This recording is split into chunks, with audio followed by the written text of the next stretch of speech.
Naghahanap ka ba ng masarap na kainan dito sa Chao? Tara dito sa Barangay Poblacion 2, Chaong, Quezon at puntahan natin ang sisig ni Lods. Talaga namang napakasarap ng sisig na to. At di lang sisig ang tinda nila, meron din silang burger steak at liempo. Kaya mga chong, pasyalan na natin to at tikman ang masarap na sisig ni Lods.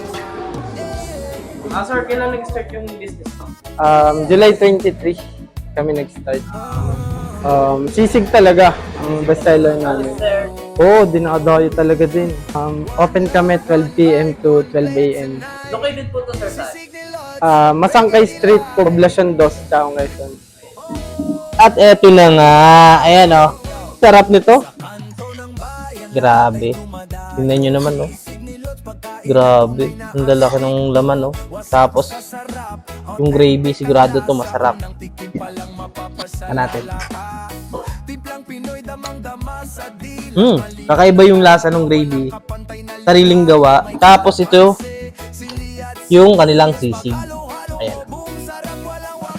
Ito daw yung wasak sa sarap ng tinatawag nila. Ito yung nagte-trending sa kanila eh.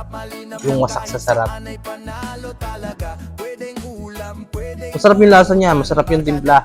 Kaya mga chong, puntahan na natin dito ang sisig ni Lods dito sa Chaong, sa Poblacion 2. Kaya, ano pa? Ito pa, may sabaw pa sila. Ayun. Kaya, tara na! Let's go na tayo, kakain na. All night tuloy-tuloy ang saya. Kahit tanghali, kahit hating gabi, pagsisig ni Lods, gutom ay mawawala, baby. Sa bawat subo, swabe ang tunog, ang puso mo ay sasayaw, parang reggae beat sa tono. Yo, listen up, hear me na. Sisig ni Lods, di mo kayang iwasan. Lasa'y legit, walang kapantay sa bayan. Malinamnam, spicy, juicy delight. Every single bite, reggae high all night. Pwedeng kasama ang kanin, o kaya'y pang pulutan kahit pa sa anong trip. Oye Lods, bigyan mo kami ng isa pa kasi ang sisig mo solusyon sa problema, wasak sa sarap. Sisig ni Lods ang bida masarap.